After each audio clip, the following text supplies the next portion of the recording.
Chapter 49. Kallan slogged back to camp as Rune lingered behind her. With a cold shoulder she crawled beneath the blankets, welcoming the cold of her Orish overcoat. She settled herself beside the fire. Within moments, fitful, dream-filled sleep eased Kallan's rage, leaving Rune to spend the night alone on guard.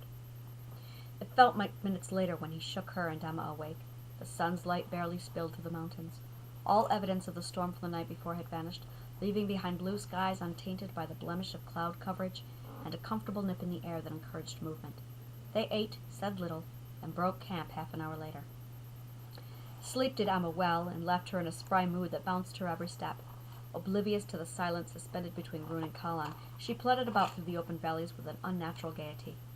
The lush pines thickened, and before the sun found the sky, they were buried in the depths of Throndalog's forest, speckled with yellowing orange trees that had just started to turn from summer's green. Whenever the impulse struck him, and it was often, Rune shifted an anxious glance to Kallan, who kept her head down, her mouth shut, and her eyes forward. Passing tufts of shrub and lichen, their motley crew trudged along through Throndalog, the Dalkafa, Lialsifar, an Anglian, and a horse. By midday they stopped to finish the last of the lake trout. Rune tried again to provoke Kallan. He sat, she scowled, he shifted, she sneered. Rune sighed, and Kallan glared. "You can't ignore me forever," he said with a soft grin. Kallan stared into the north beyond the trees, the forests and mountains. Her chest tightened as she thought of the open, endless horizons of Alfheim. A hollow void settled itself within, filling her with an ache that pulled her home. Rune settled himself down beside her, pulling Kallan from her daydreams. Calmly she met his gaze, then turned back to the mountains before speaking.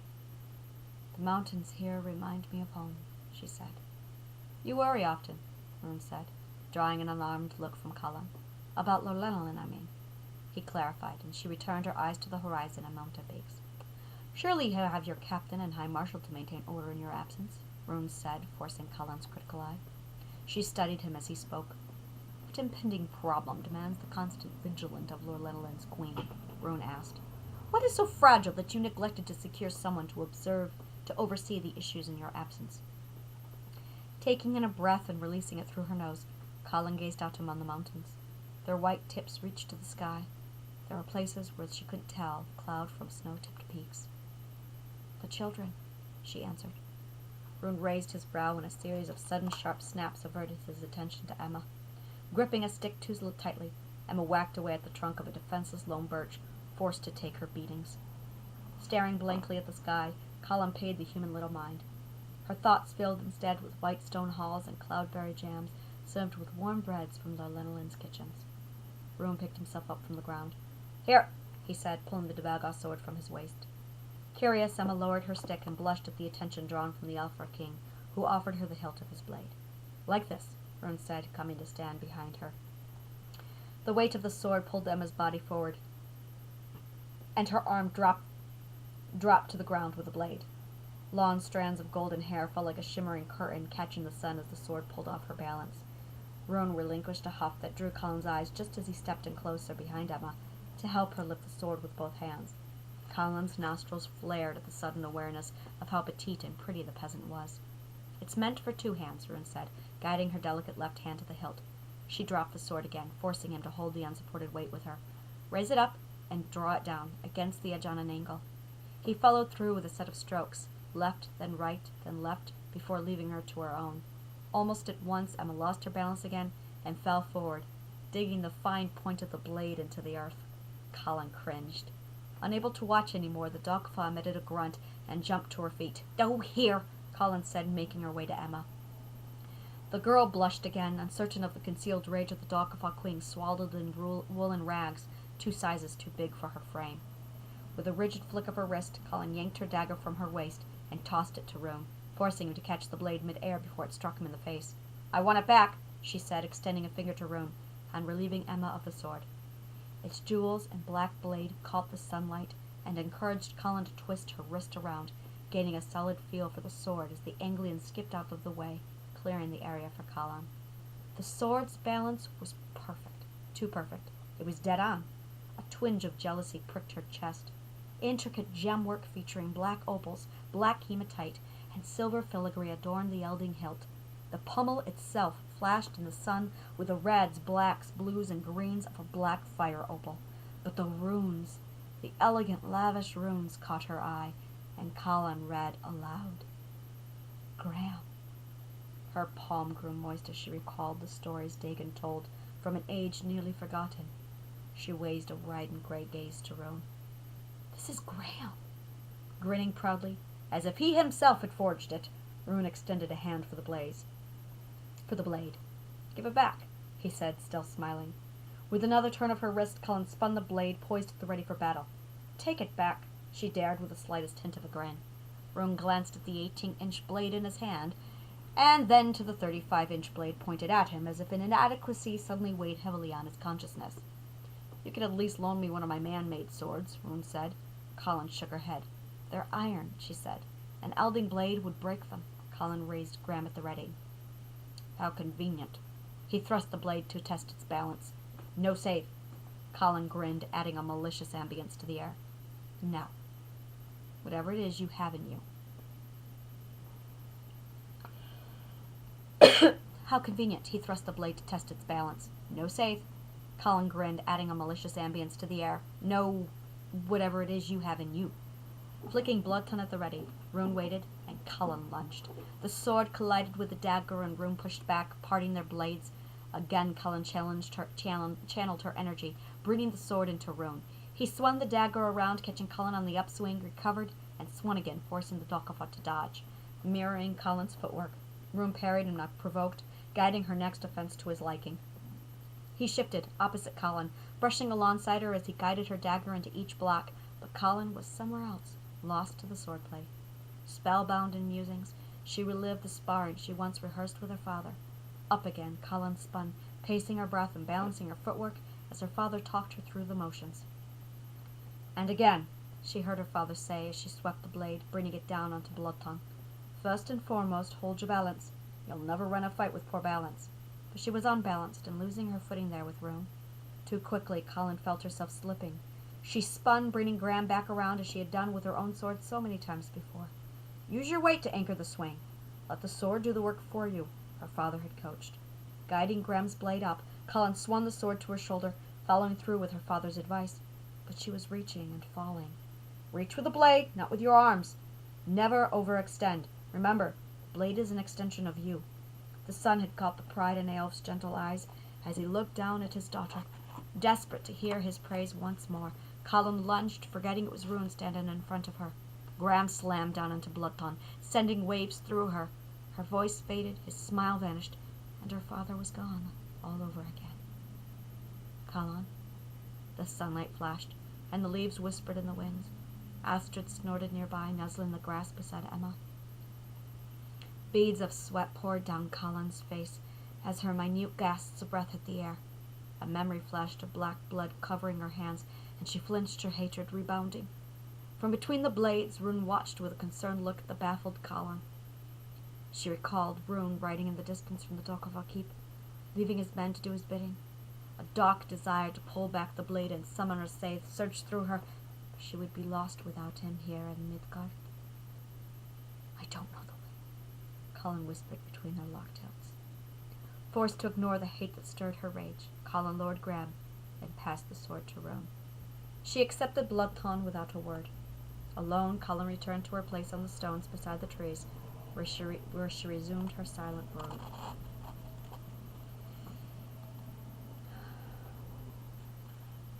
Through forests and valleys they continued their march, stopping to water the horses when the opportunity presented itself, and doing their best to keep a steady pace. Within hours they found their progress lagging, and frequent breaks at streams did little to lift their spirits. At last, as day's light succumbed to the void of night's darkness, Kallan, Rune, and Emma settled down around a fire and roasted game, happy to see most of their journey behind them. Locked joints and shredded muscles numbed them to a dull, constant ache they could not ignore. Without a word they ate their share, and when Rune moved to goad Cullen's temper, she coldly dismissed himself for the night. It was with a heavy mind that his plans of rumpling her emotions came to an abrupt end. Miffed with the mood, Rune bid Emma good night, and begrudgingly sent himself to bed. The early night made for an early morning, blanketed in gray. Low clouds lingered, suggesting a constant drizzle that never came. They headed out through a heavy morning mist that thickened as the day dragged on. Ignoring every pass and short-handed comment Rune made, Kallan kept her tongue stilled, and her eyes set on the path encircling the base of the mountains. Streams and rivers flowed together around the land, leading them on through the forest of Midgard. For long stretches at a time, the forest remained thin, allowing them a glimpse ahead to the next mountain. Other times they walked unaware of the world outside the trees enclosing them. By late day, their steady pace came to a sudden halt at the bank of a wide, thunderous river that obstructed their path. Emma slid from Astrid's high back, hitting the ground hard before joining Kallan and Rune on the river banks. They stared upstream and down, then onto across the torrents flowing north through the trees. After a moment, Rune nodded downstream. "We'll have to cross there," he shouted, pointing toward a wide region. "It should be shallow enough that we can wade through without too much trouble." "Couldn't we follow it?" Kallan asked as Rune took up Astrid's reins. Rune shook his head. "We need to get to the Need." He looked at the southeast. "The river is too wide and the current too swift. Its end will take us to the sea, and there is no telling how far back it starts." "How do you know this isn't the Need?" Kallan asked as Rune pulled Astrid along the edge. "Because," he said after finding a reasonable place to cross and easing his feet into the icy water, "we haven't crossed the Gallalf yet." He was too busy watching his footing to look her way. "When will we cross the Gallalf?" she asked as he eased further into the waters. "Now!" Together, Kallan and Emma scanned the banks, where rocks clustered along the edge. Pulling Astrid onto the shoals, Rune signaled to Emma, who obediently followed. By the second step, she misplaced her footing and slipped, forcing Rune to catch her mid-fall. Up and around, he flung her onto Astrid's back, as Kallan inched her way into the water behind them. Already the relentless roar of the deafening rapids needled its way into their nerves. "Is it deep?" Kallan asked. Rune looked out, examining the disrupted grays and whites of the currents. "Well, we won't have to swim," he said. The further they walked, the more the surface rose until it stopped at the top of their thighs, where the cold bit the most.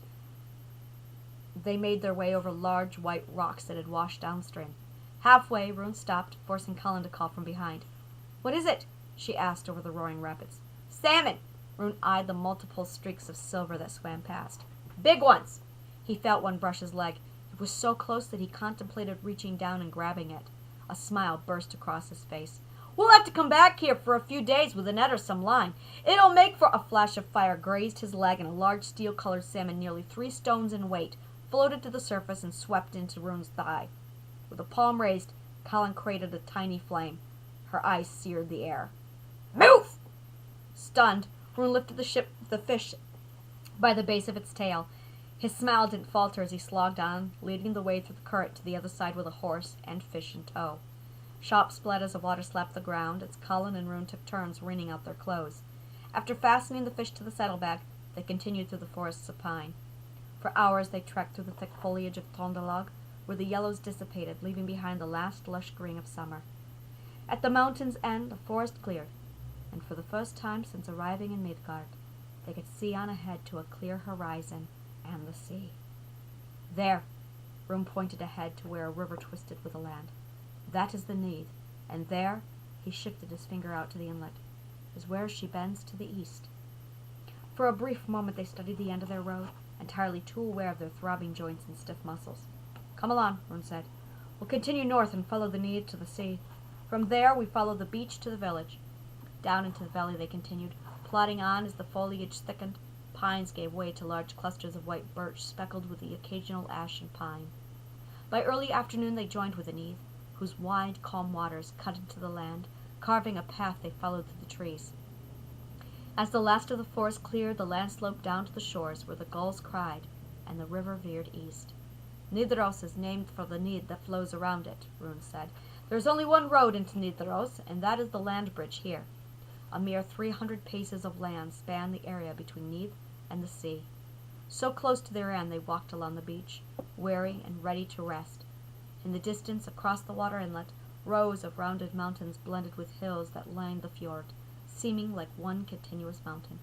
"The Trondir have established a fishing settlement that flourishes on trade," Rune answered. "Already they have secured routes to Bjargvin and the Fair Islands." The waves lapped the sand as they made their way down the grey shore. "And the Trondir themselves?" Kallan asked, sounding worried. "Eager to help," Rune assured her, flashing his grin, "mostly because it will annoy Forkbeard." The last of the trees thinned, revealing a barren plain barely visible through a thick fog that had rolled in from the sea. "I thought Forkbeard was their king," Kallan said as Emma, too tired to comment, listened to Tob Astrid. "Forkbeard thinks he is," Rune said.